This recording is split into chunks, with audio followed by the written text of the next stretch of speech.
going, everyone? So what do I have next? I have to replace the radiator in this 2018 GMC Sierra.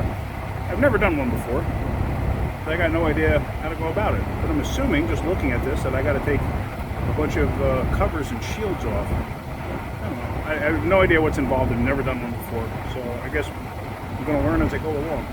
But just looking at this right now, I can see that I've got to take this upper shield off, this upper cover, air baffle, whatever you want to call it. A whole bunch of push-in pins like this. I got to take all of those out. I'm assuming I got to take this air muffler, whatever you want to call it, for the air inlet. I got to take that out.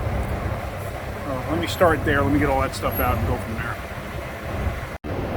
You can see I got that upper piece out, and now I started to disconnect hoses, and I pulled this hose off the radiator here. There's a nipple right there. I got that off of there. And I came over here to separate this, and as soon as I touched this, I got the clamp off, and as soon as I went to go try to get this off, it snapped.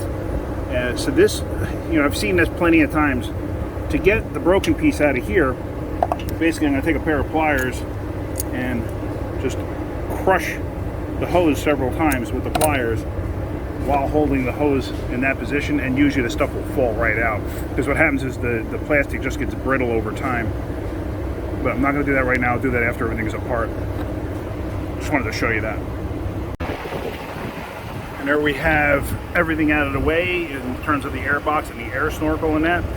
And what I noticed here, see this? I mean, this obviously this wasn't from me. This has been like this. You can see it from the dirt and debris that's on it.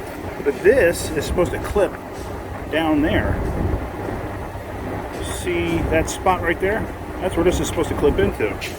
So, all right, so there we go. I got the air intake off. I got that air muffler set up out of the way. And basically I'm ready to start disassembling some of this. I got to take the fans out. A lot of crap in front of the fans and whatnot here. But one thing I did notice, I happened to see this. I'm like, what the heck is that? Because it looks, judging by these ends here, I would say they clip down to the radiator somehow with this into these notches is what I'm thinking. Because that's usually when I've seen this before, that's how it is. Like those notches will fit into those notches. So I came over here and I happen to notice, if you look, you can see there's like an end that's supposed to lock into something. It's supposed to go down there. So somebody's been in here before and didn't hook this back up correctly. So being like this, you can get air that deflects and goes the wrong way, and that does affect cooling to a certain degree. How much it does, I really couldn't tell you. I have no idea. Obviously, I don't think it's a lot, but the engineers did it for a reason. Whatever their reasoning was, I don't know. So when I go back together, I'll go back together and put it back in the way it's supposed to be. Let me just continue with this. I got everything disconnected from the radiator itself, the electrical connectors. I also got all the retainers that held the lines in place. I got those out. These are actually oil cooler lines. They're not tranny cooler lines. And they have the same type of clip as the tranny cooler lines.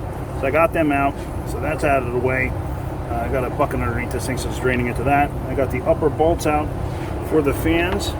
So now this whole thing should just lift up and out. Just like that.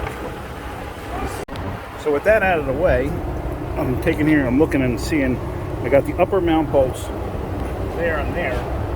But then I noticed it has these lines here for the AC. And of course, in typical engineering fashion, down here, let me see, we'll focus in on it. Right there. There's a bolt going in backwards.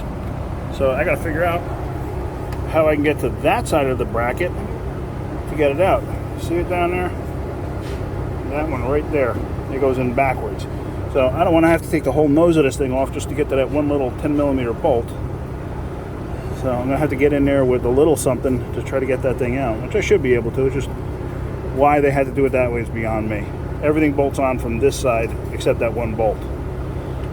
All right, let's get that out and get these two upper retainer bolts out, and I think this whole thing will come out. Oh, one thing too is there's this thing's got a radiator cooler to the front, and these actually clip into the side of the radiator like this, and then they pop out. It's such a loose fit, they just come out. All of this is just to hold the line in place. That's all. All right. So So now with that unbolted, the radiator comes forward, but as you can see, the condenser's attached to it. And if you look close down here, it slides in, and this is like a locking tab. And you can see the top edge pushes away. So this piece here where my thumb is, that's the condenser. This piece is the radiator, condenser, radiator. So you push this in and it'll allow room for this to come up and out. Like that's basically, once this thing passes it, this piece pops out and locks the condenser in place. So I got to figure out how to do that, maneuver it to get the condenser up and out. So let me get that done. So that really wasn't bad. I just pushed down on both those tabs and I was able to pull the condenser up just enough, and it's released from the radiator. So now I should be able to just pull the radiator up. I got to be careful because that one AC line down there is just below the bracket right now. That's basically because I moved the condenser. So I got to probably get a hand here from Mo to get this thing up and out. But it should come right up and out. So there it is, up and out. And this is where it was leaking, over in this corner. You can see the wetness there. So it really wasn't terrible. I mean, there's a lot of stuff in the way, but it really wasn't terrible. I've done a lot worse. So now I gotta get a vacuum or something, suck all those leaves out of there, just get them out. And remember what I've said in the past about the radiator mounts? If you look, you'll see the one over there on the bottom. If you look over here, it's wide open. So that means it must be stuck on the bottom of the radiator there. Just, oops, sorry, didn't realize I had my headlight on still. But anyway, about the mounts, just it's something to always keep in mind, because you're going to wind up throwing the radiator in and all of a sudden realize, oh shoot, I forgot to put one on or whatever. So it's always good to just double check that. Alright, so let me get everything transferred over. Let me look at the new radiator, see exactly if I got to transfer anything over, which I don't think I really do. Maybe bushings, I don't know, like the mounting bushings. But alright, let me get that done. Turns out the new radiator actually has all the clips in place and the bushings in place, mounting bushings. Everything's there. In case you're wondering, that's a kit car. It's a Volkswagen chassis. It's really nothing special. It's actually kind of a load. But anyway, yeah, I can actually show you here too. Remember I said how the condenser slips in, and this, like I said, if you look close, you'll see the edge of it keeps the condenser from coming up. And you press on this and it moves that little gate down and out of the way so you can get it back up and out. So I went and I cleaned everything on here. Our shop's got a ton of stuff in it. That's why there's stuff everywhere. But I cleaned that out. Of course I couldn't find the vacuum. It's here somewhere. Don't know where. Somebody must have borrowed it. But I cleaned everything out with a blowgun, and it turned out I had a feathered friend that was deceased laying down inside there. So I had basically picked him out and got him out of there. And let's see, that's pretty much it. So now basically I'm just going to lay everything back in place and get it going. All right. I got that all in and locked in place. I got a funny feeling you're supposed to discharge the AC and take the condenser out with it, because that was kind of a pain getting that in place. But I got it in, and I got this upper piece in and in place. Remember, this was the piece that was hanging out and not installed correctly. So that's all in the way it's supposed to be. So now I got to catch that bracket down below. It slides on the tube, so that's why it's so far away. If you look down there, see, it's supposed to go to that bracket that's right there. So, but it does slide on the tubes, and then I got to catch that bolt. And then I could just start putting the fans in and everything else. That lower clamp that was on that lower hose, that's those squeeze clamps, man, what a pain in the butt that was getting off. So for that, I'm just going to use a regular clamp, because that was not fun to deal with. They put it in such a position and nothing around here moves. So, all right, let's do that. So that's all together now. Now I just got to put the fans in. As you can see, I got the cooler lines on. I got the bracket hooked up for the AC lines down there. I stuck a regular clamp on the on that lower hose. So yeah, now it's basically just getting the fans in, getting lined up with that, and we should be good. And there you have it. I have everything pretty much assembled there. So now the next thing that I have to do is I got to change these heater hoses, the ones that run up there to the heater core. They're both leaking right up there, and actually leaking pretty good. You can see the stains on the back valve cover, and it actually filled up an area underneath there with coolant. It's dripping all down the transmission and everything. Now the problem with these is those connectors that they use up there are this style. So you got to get in there with a tool underneath there. You got to get in there with a tool to release this thing. They're a pain. I've actually never done it on this model year, this version. I've done it on the older ones, and they're a pain. And usually you could use this tool or this tool, depending on how much room you have. That one seems to work the best. So I'm going to sit there and try to do that. If that doesn't work, what I've done before is I've taken a little hacksaw and I've sliced these things, because I've absolutely fought with these things in the past trying to get them off. They go on really easy, but coming off can really be a pain. So let me see how I do with this.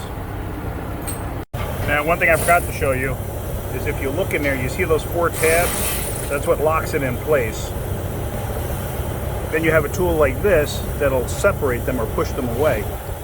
Basically, you got to get it around the tube and in place like that.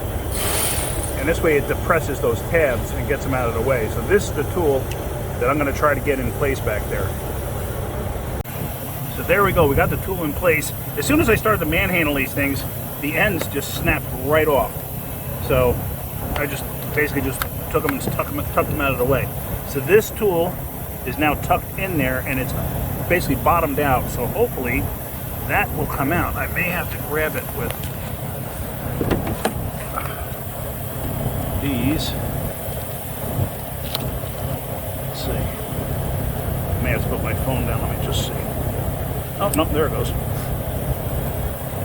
Okay, so what I wound up doing, actually, let me put the phone down for a second.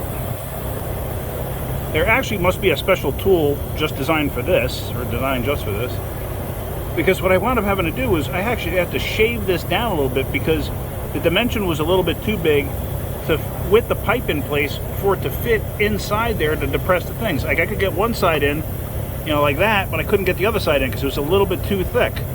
So I sat there and I actually shaved it down. So basically, once you can get it to sit like that, it's depressed, and that's why it came off. So now I just got to do the other one. It's basically the same thing as what I just did. I just got to get this in place underneath there, which that in itself is a pain, because you got very little room to work with. You got to tuck this up in there like that. And the best thing to do is with 2 hands, you use one hand to take the tool and push it that way, and the other hand you want to push on this inward, because that'll release it from this edge. Because basically those clips are bottomed out up against this edge. So if you're sitting there trying to push the tool in, you're pushing the clips into this edge. So if you push the fitting in, you're basically relieving the pressure. So let me get this one off now. So there we go, same thing. Now, you can actually get from the parts store, you can actually get these ends, and then you have to cut them and everything else. But at this point, considering everything else, honestly, it really wasn't much more money to do the factory hose. There's the factory hose that I got to put in place. I got 2 of them, the inlet and the outlet. It wasn't much more money than just the fitting. And then you got a clamp and you got the labor to cut it apart and everything else. It's the same amount of labor, so I figured may as well do it this way. All right, so let me get the new lines in place, and then we can continue with the final assembly of this. And then I have to fix that one broken plastic piece that's inside here, I think. And I'll show you how I do that. Now before I go together with this, as you see, that's the transmission assembly gel. I just put some on my finger and I just shove it in a hole there and just smush it around just to get that stuff on there. That stuff will dissolve. It's safe for O-rings. It's like the perfect lubricant. I've seen people use grease and stuff like that. That's not good for O-rings. It's not designed for it. You can actually ruin the O-rings over time and create a leak. So this stuff is designed for O-rings. All right, let me get this assembled. I already got the one in place, and let me just show you how simple this is. Just take it, line it up, push it on, it clicked, it's locked. It ain't going nowhere now.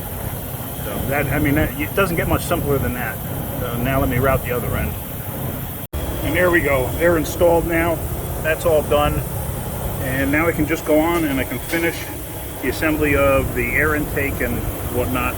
So this way I can get it ready to put coolant in it. And like I said, I'm going to show you what I have to do to fix that hose. So like I said, what I'm going to do is I'm going to grab this with a pair of pliers. I'm going to squeeze it several times and see if I can't crush it. Now, I don't have my tripod, so hopefully I can do this one-handed and show you what I'm talking about. Basically just grab it like that and you squeeze it. Now this one's actually a little more pliable than I thought, because a lot of them will just crush and crumble. This one will not. So I'm basically just going to go down the hose a little bit, keep doing this a couple of times, and then I'm going to go 90 degrees and do it again. This way I can kind of maybe break it in fours. Let me try that. So there, I did that quite a number of times, and now let me just see. Yeah, it won't just fall out. I'm going to have to reach in there with a pair of needle nose and pull out what's left in there. And basically there it is. That's the pieces that came out. So now I'm going to see if I have a barbed fitting to put in there. I think I have a steel one. I got to see. If not, if you're going to use a piece of like brake line, you know, the steel brake line, or even that copper-based brake line, make sure you don't have just a straight end. Make sure you actually put like a bulge or something on the end of it. This way the clamp has something to grab a hold of. So, all right, let me see what I can find. Now, I didn't have anything I could use, but I do have this pipe. You know, this is a fuel line or a brake line or whatever you want to call it. It's actually a fuel line. This is, you know, bulk line that comes in a roll. This is that copper stuff. But you need to put a bulge on the end, you know, like the first step with your brake line flaring tool. So let me do that to this and I'll show you what it looks like. Now when I say put a bulge on the end of the line, that's what I'm talking about. And this way, because the hose clamp's going to sit on this side, and in case the line starts to blow off, the hose clamp will actually catch that. So it'll keep it from blowing off. And you do that on both sides, like that. This side actually, I should probably do a little bit more. But anyway, that's kind of what I wanted to show you. Basically, you do it with your double flaring tool, the one you would use for brake lines. And you just go partially, like halfway through the first step, and you'll wind up with this type of an end. And that's all you really need to do. All right. And there we go. It's all assembled. And there you see everything, how that connector is. So that's all good. This is actually the next morning right now. I started up last night. I bled the system out. This system actually self-bleeds itself pretty well. But I did all of that. I burped out all the air, so everything's good with that. And basically now this thing's ready to go to the alignment shop. But it's Saturday today, so got to wait till Monday to bring it over to the alignment shop. So I'm not even going to bother road testing it. I'll road test it when I bring it over there, because it's about 5 miles to where the alignment shop is. So no point in road testing it right now. So like I said, those lower control arms are still loose. I don't want to just go ahead and drive it too far other than straight to the alignment shop. Like I said, they're loose, but they're not super loose. They're actually just a touch snug. So anyway, that's about it. Hopefully you're getting something out of my videos. If you could, please subscribe. Hit that like button too. All right, guys, have a great day. Keep wrenching.